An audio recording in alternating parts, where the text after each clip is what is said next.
Então qual é a função do atalaia? É dar um sinal de alarme. E se o atalaia está a dormir? E o perigo vem e ele não diz nada? É um atalaia bom ou é um atalaia mau? Atalaia mau. A eles quem? Aos adventistas do sétimo dia foi confiada a última mensagem de advertência. Qual é a última mensagem de advertência?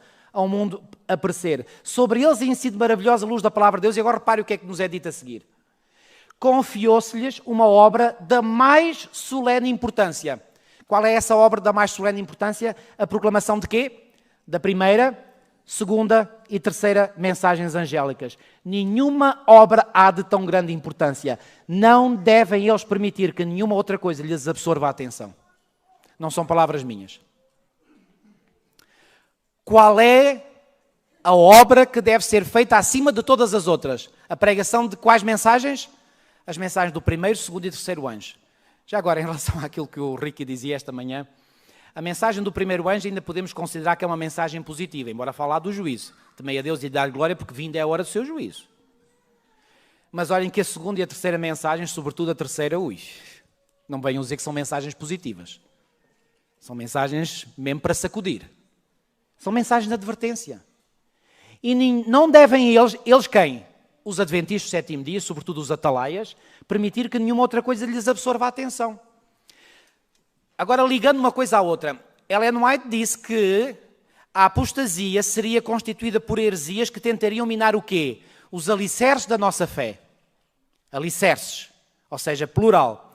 Mas que entre esses alicerces estava o quê? A doutrina do ministério de Cristo no santuário celestial e a advertência de Deus para os últimos dias, são as três mensagens angélicas. Agora, irmãos, quando nós lemos as três mensagens angélicas, começam em Apocalipse 14, 6, onde é que as três mensagens angélicas terminam? Quem é que me sabe dizer? Muito simples. Começa no versículo 6. 6, 7, 8, 9, 10, 11. Onde é que termina? No 12. E no 12 diz assim: aqui está a perseverança dos santos, os que guardam os mandamentos de Deus e têm a fé de Jesus. Verdade ou não? Querem confirmar nas vossas Bíblias? Confirmem.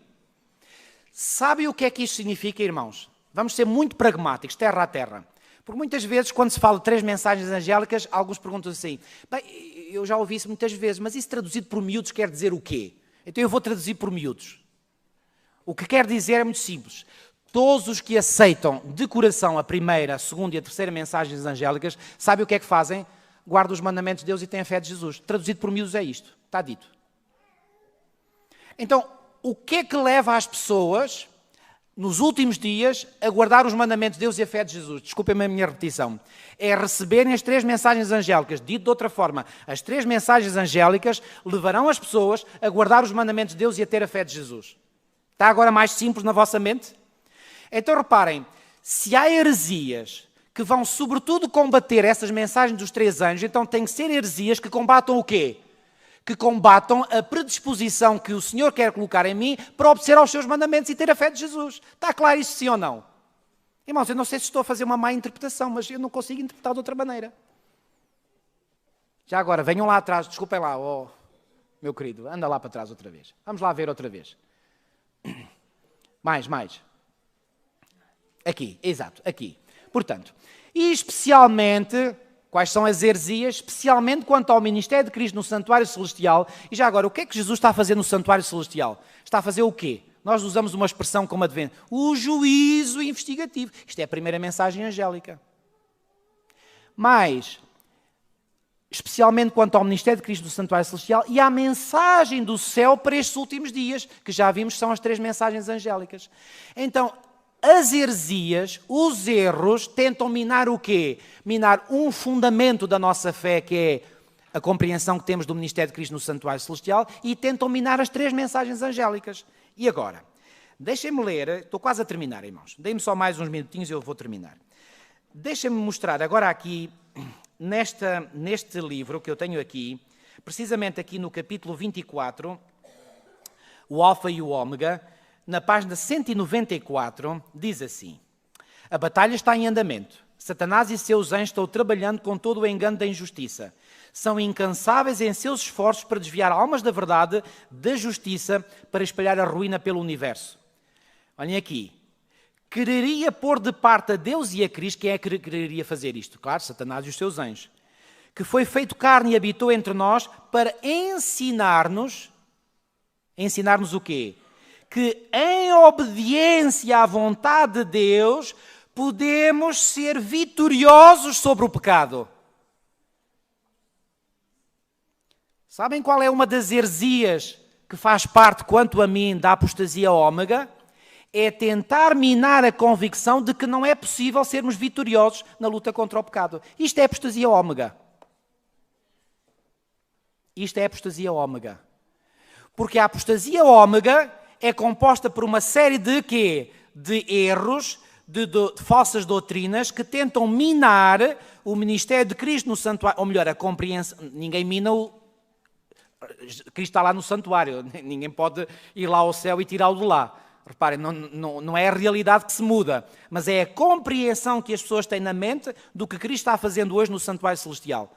Então essa é uma das doutrinas que iria ser fortemente atacada. Foi o que Ellen White mostrou e vocês viram. Outra coisa é a compreensão das 3 mensagens angélicas que, quando são aceitos, levam o quê? À obediência aos mandamentos de Deus.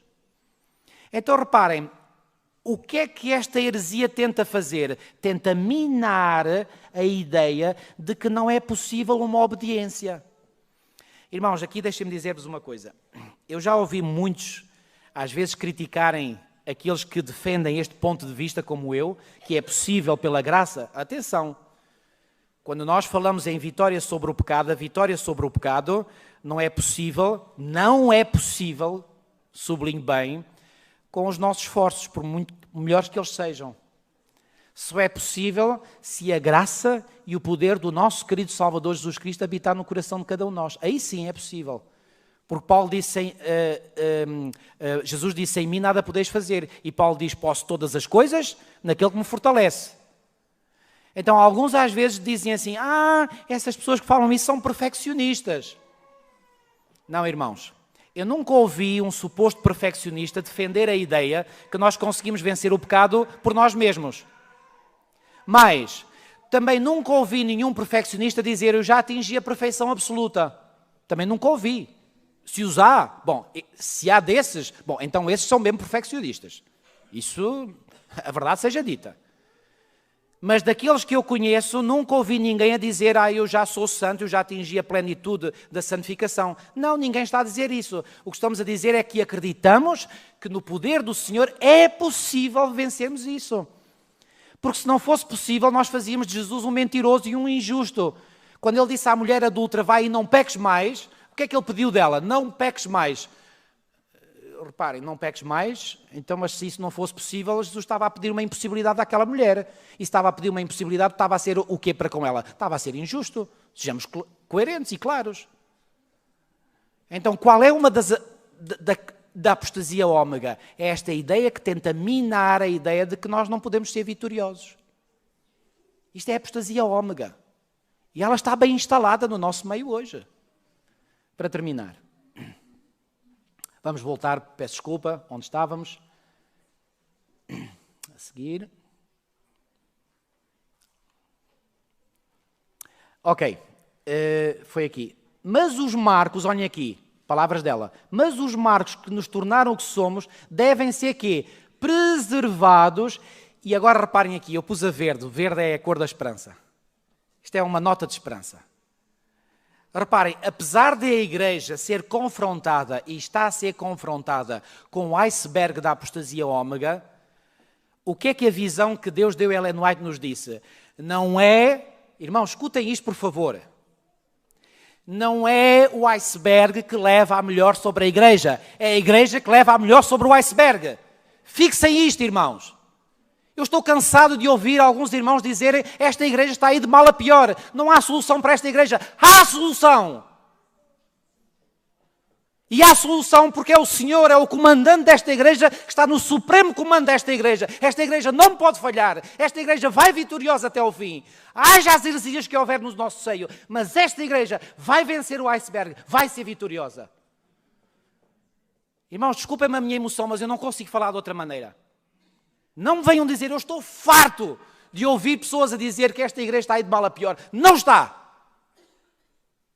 Esta igreja, pelo poder do Senhor, vai vencer essas heresias, vai vencer esses perigos, vai vencer esses icebergs e vai continuar o seu caminho rumo ao porto seguro da eternidade. Não tenho a menor dúvida disso. Dou a minha vida por esta convicção que eu acabei de afirmar. Os marcos que nos tornaram o que somos devem ser preservados e sê-lo-ão, conforme Deus o mostrou. E Deus o mostrou como? Através daquela visão e mostra também mediante a sua palavra e o testemunho do seu Espírito. A minha igreja, nem as portas do inferno prevalecerão contra ela. Irmãos, por isso é que eu disse da outra vez e disse com toda a convicção, ninguém deve abandonar o barco. Porque este barco vai até ao fim. Mas está um iceberg pela frente, deixa estar. É agarrar bem os cintos, pôr os cintos de segurança e ter a confiança que o timoneiro vai enfrentar o iceberg e o iceberg é que vai ser despedaçado. Não é o barco que vai ser despedaçado, é o iceberg. Estas heresias, e são tantas, irmãos, eu podia estar aqui horas e horas a falar das heresias que há no nosso meio. Essas heresias vão ser destruídas. E sabem como é que elas são destruídas? É quando nós apresentamos um está escrito. Aí escancalha-se tudo. Estou mesmo a terminar. Ele nos conclama a nos apegarmos firmemente com a mão da fé aos quê? Princípios fundamentais baseados em autoridade inquestionável.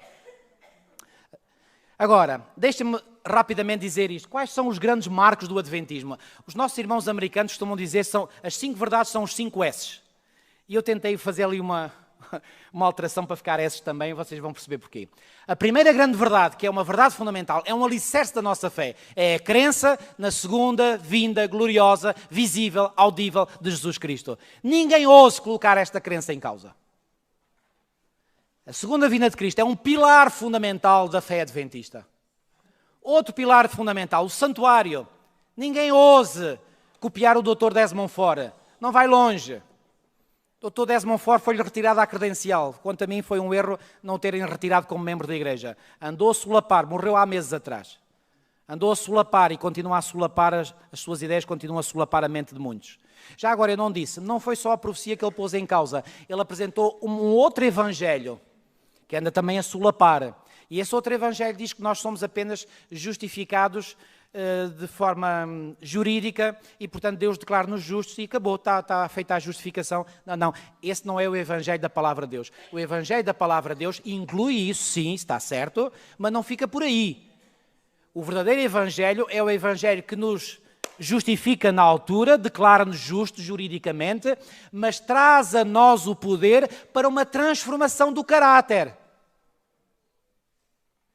Este é o Evangelho bíblico e é o Evangelho adventista. Outro pilar da nossa fé é o sábado. Sabem que Ellen White diz, no livro Eventos Finais, que haverá homens que dos púlpitos adventistas dirão que o sábado não estará mais em vigor? Vão ao livro Eventos Finais, capítulo 12, a sacudidura, está lá escrito. Não sou eu que estou a dizer.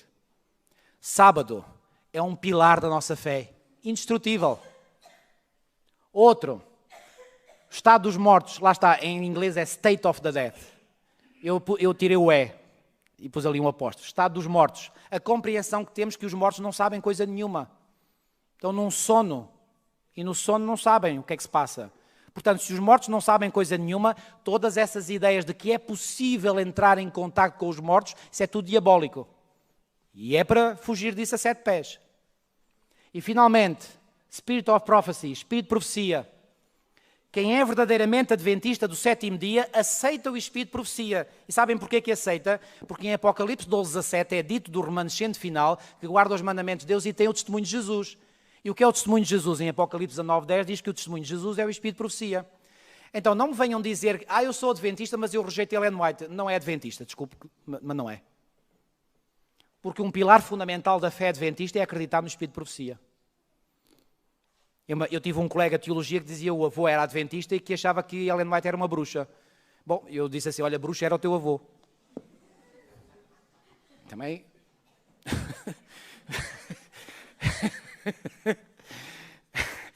Irmãos, isto são marcos fundamentais da fé adventista. Para terminar, como um povo, devemos estar firmes sobre a plataforma da verdade eterna que resistiu a todas as provas. Devemos ater-nos aos seguros pilares da nossa fé. os princípios da verdade que Deus nos revelou são nossos únicos fiéis alicerces. Eles é que fizeram de nós o que somos. Irmãos, não permitam que ninguém ponha a mínima dúvida na vossa mente sobre estes pilares e sobre o verdadeiro Evangelho. E se não permitirem isso, vós estáis a ser subtraídos ao poder da apostasia ômega. E é esse o meu desejo sincero para mim e para todos vós. Que Deus nos ajude e que nestes últimos dias da história deste mundo tão difíceis, tão trabalhosos, nós possamos conservar a nossa mente lúcida e saber exatamente o que é a verdade. A verdade que nós devemos seguir em Jesus. Que Deus nos abençoe. Amém.